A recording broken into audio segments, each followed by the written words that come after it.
يا صباح الفل والياسمين على حبايب قلبي الغاليين، عاملين ايه يا حبايبي؟ وحشتوني كتير كتير كتير. معلش انا كنت مقصره معاكم الايام اللي فاتت، بس حقيقي حقيقي كنت تعبانه جدا.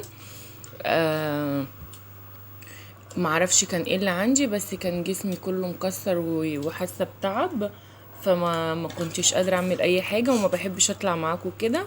يعني ما بحبش ادي طاقة سلبية، او يعني ما بحبش اضايق حد يعني، فما بحب اطلع معاكم وببقى في احسن حالاتي. بس هو حتى صوتي باين ان انا لسه يعني عندي حبة تعب كده، بس الحمد لله. فاول ما حسيت ان انا تمام قلت اطلع معاكم بقى، وعشان الناس اللي قالوا لي ان انتي وحشتوني، وحشتينا، فاحنا طلعت والله العظيم، وانتوا كمان وحشتوني. ازيكم يا حبايبي؟ عاملين ايه؟ كل سنة وانتم طيبين ويعود عليكم الأيام بخير بمناسبة المولد النبوي. وعايزين نعزي حبايبنا اللي في المغرب وفي ليبيا، ونقول لهم يا رب يشفي مرضاهم ويرحم موتاهم ويصبرهم على اللي هم فيه يا رب. حبايبنا، نقول امين يا رب، امين امين امين. حبايبي حبايبي حبايبي، كل سنة وانتم طيبين ويعود عليكم الأيام بخير يا رب. خدوا ام كنزي معاكم اهو. بس فقلت بقى اطلع معاكم عشان انتوا كمان والله وحشتوني. فقلت بقى بصي زي ما انتوا ما شفتوا كده هوت في الفيديو، انا صحيت من النوم، هو ده فعلا والله اللي انا حصل مني. صحيت من النوم يا دوبك، بصوا انا لبست حبايتي ورحت قلت يلا خشي على على الصاله على طول. كان فيها تراب ناعم كتير، وعندي النمل بيمشي على الفاضي، يعني انا مش لاقياله حاجه ماشي عليها. والله لا بخلي فتافيت ولا بخلي تلزيق ولا بخلي اي حاجه، قسما بالله. وامبارح ببص عليه لقيته بيلف حوالين السجاده. طب يا رب السجاده فيها ايه؟ مفيش اي حاجه. وماشي عامل خيط. طب الخيط ده اخره رايح فين؟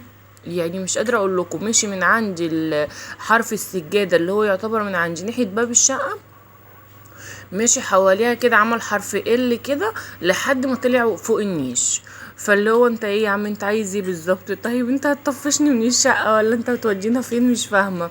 فقلت بقى لا، بالليل كنت شايفه المنظر دوت. لميته كده يعني بالشرشوبه مليانه ميه وكلور، بس حسيت ان انا يعني اتخنقت. هو اصلا خانقني بصراحه. انا عماله احاربه في مكان يطلع لي في مكان، احاربه في مكان يطلع لي في مكان، انا مش عارفه اعمل له ايه.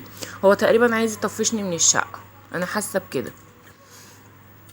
بس قلت بقى، قمت الصبح رحت قلت لا يا انت، هي السجاده دي يعني والله العظيم لسه مغسوله ولسه مفروشه، وانتوا كنتوا معايا في الفيديوهات وشايفينها ان هي ما كانش فيها حاجه وفرشتها.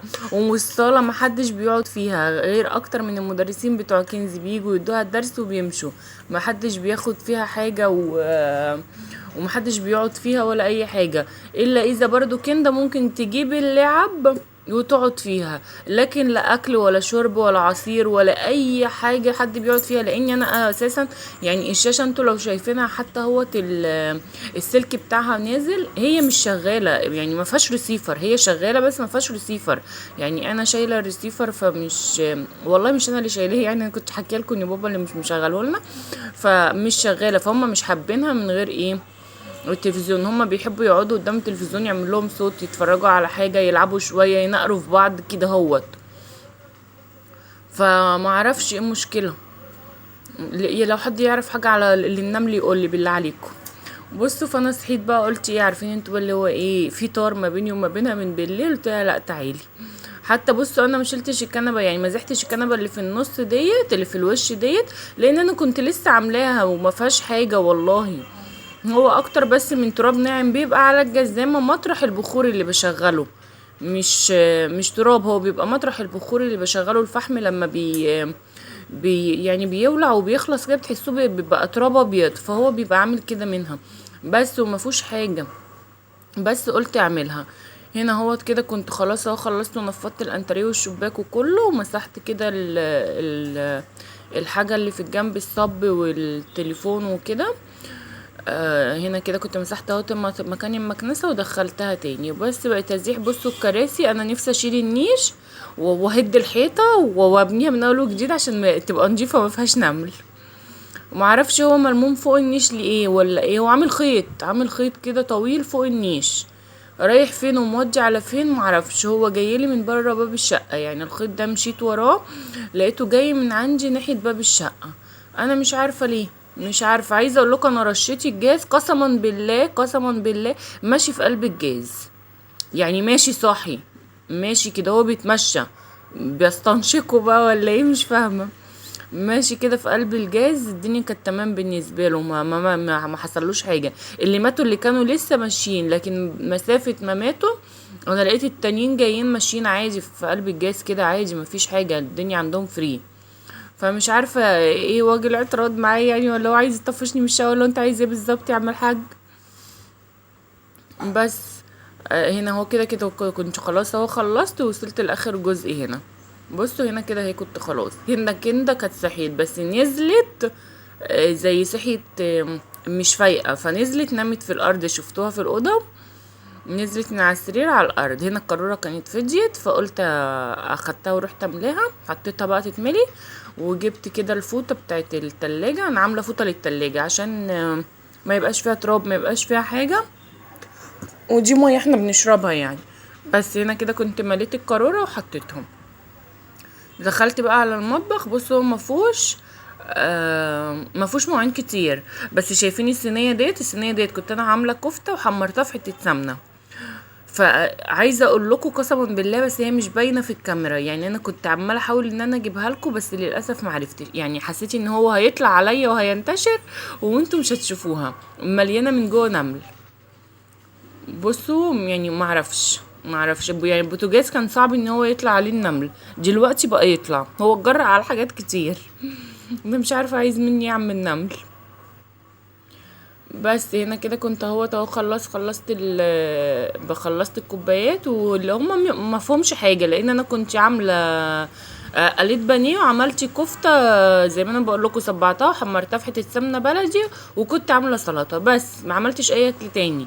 اي نعم فضل يتنجب من كندا وبابا ان هم عايزين مكرونه، بس لا حقيقه انا حاسه ان هيجيلي انيميا مكرونه ورز، انا تعبت مكرونه ورز.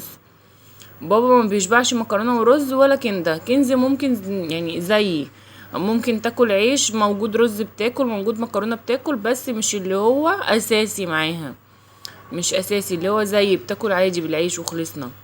لكن هما الاتنين دول صعب بصراحه، هيجيلي انيميا رز ومكرونه بسببهم.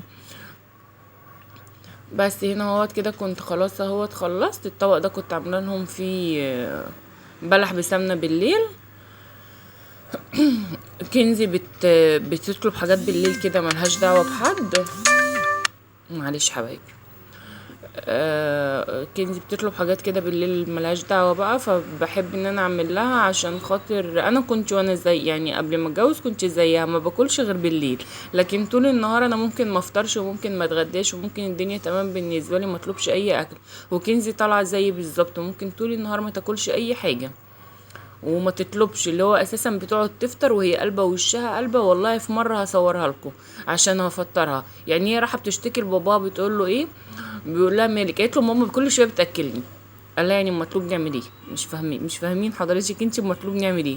ما انت المفروض تاكلي. قالت له لا، هي المفروض تسيبني لما انا احس ان انا عايزه اكل هاكل. فهي بتحس ان هي عايزه تاكل بقى من امتى؟ بالليل، يعني حوالي الساعه 12 كده تلاقيها بتطلب بقى اكل.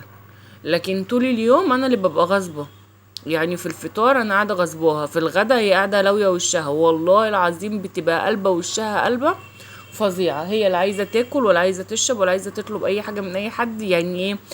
الاكل لا، اكل لا. عايزه لو نولتها تجيبوا لها شيبسي بقى وشوكولاته وحاجات من دي تمام بالنسبه لها، بس طبعا انا الكلام ده منعي، لاني بيطلع لها بعد ما بتاكل الشيبسي بيطلع لها فطريات كده في بقها، بصوا بتبقى نار بقى، ولا عارفه تاكل حاجه ولا عارفه تشرب حاجه، بيأذيها بصراحه يعني، الشيبسي بيأذيها وبيأذي كندا، بس كندا مش فاهمه. اي نعم انا ما بجيبهولهاش على طول، بس بمجرد ما بتشوفه هي خلاص مش هتفهم ولا هتتفاهم الا لما بتاخد كيس الشيبسي. بس انا بحاول على قد ما بقدر ان انا ما بجيبهولهاش. لكن كنزي فاهمه، فبقول لها بلاش دوت يعني فاهمه بتستوعبني، لكن الصغيره دي ما بتفهمش حاجه اصلا غير ان اللي هي عايزاه بتعمله، طالعه دماغها ناشفه ما شاء الله، اللي هو انا عايزه لا دوت يبقى انا هاخد دوت، هعمل ده هعمل ده.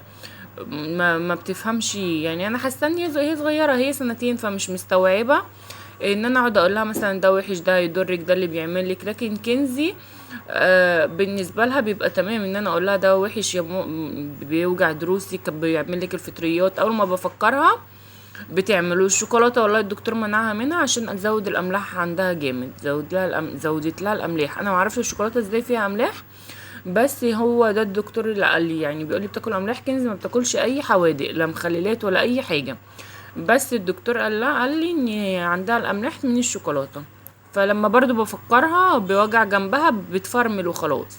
بص شفتوني وانا خلصت هنا بقى، قلت اروق بقى على نفسي واظبط دنيتي بقى، انا كده خلاص خلصت. كان النور فاضل له بتاع بالظبط ربع ساعه وهيقطع، فقلت اروق على نفسي. هنا حطيت اللبن على النار، ودول حطيت 3 معالق لبن بودره، ومعلقتين سكر، وكيس كوفي ميكس. كوفي ميكس انا مش بحبه، فلما بحط له اللبن البودره بصوا بيبقى شكله يعني بيبقى طعمه تحفه، جربوه. طب انتوا حطيتي لبن بودره وحطيتي لبن من التاني، والله العظيم بيبقى جميل جميل جميل. انا بحب طعمه كده. لكن كوفي ميكس اصلا كده لوحده لا ما بحبوش اصلا. بشرب 3 في 1، بشرب اللي هو جولد، لكن ده مش بحبه. بس لما بعمله بالطريقه دي بحبه. المفارش اهي اتغسلت، اللي انا كنت نشرتها، اللي انا كنت بغسلها معاكم، شلتها معاكم وغسلتها معاكم. حبايب قلبي ما ينسونيش في اللايك. يلا السلام عليكم.